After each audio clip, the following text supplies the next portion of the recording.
Minsan, sa gitna ng lahat ng mga responsibilidad, problema at mga desisyon na parang walang katapusan, napapaisip ka na lang, pwede bang bumalik sa pagiging bata? Yung mga araw na ang pinoproblema mo lang ay kung sino ang kasama mong maglalaro, kung anong cartoon ang mapapanood mo sa TV, at kung paano mo matatapos yung takbuhan bago maghapon. Ang sarap alalahanin yung panahon na simple lang ang lahat, na ang pag-aalala mo lang ay kung paano mo may tatago yung sugat sa tuhod mo para hindi ka pagalitan. Ngayon, iba na. Dati, takot ka sa dilim, pero ngayon, mas natatakot ka na sa bukas, sa mga bills na kailangan bayaran, sa trabaho na kailangan tapusin, at sa mga pangarap na gusto mong maabot. Ang bigat ng mga obligasyon. At minsan, parang gusto mo na lang magpahinga, bumalik sa mga panahon na walang ibang inaalala kundi ang maglaro at tumawa. Yung mga oras na simpleng yakap lang ni nanay at ni tatay, parang sapat na para mawala lahat ng takot at pagod mo. Namiss mo yung panahon na wala kang ibang iniisip kundi ang pagiging masaya, na kahit simpleng candy lang ang ipangsuhol sa'yo ay sold ka na.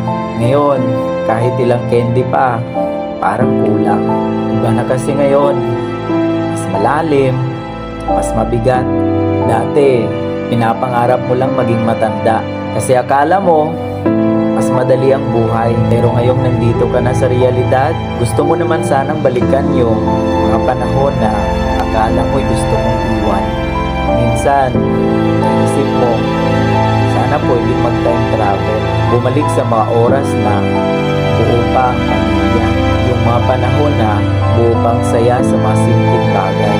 Pero sa totoo lang, kahit gusto nating bumalik sa pagiging bata, alam natin na hindi na pwede.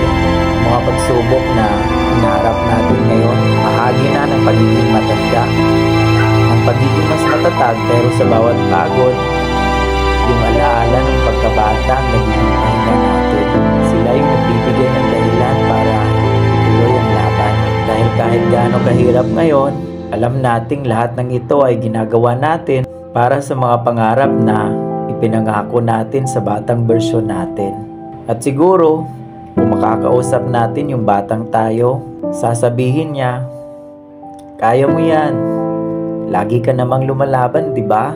Oo, mahirap maging matanda. Pero minsan, kailangan din nating bumalik sa simpleng alaala para maalala natin kung bakit tayo lumalaban. Kaya't kahit gusto mong bumalik sa pagiging bata, tandaan mo, yung batang iyon ang dahilan kung bakit ka tumatayo at nagiging matapang sa mga hamon ng buhay ngayon.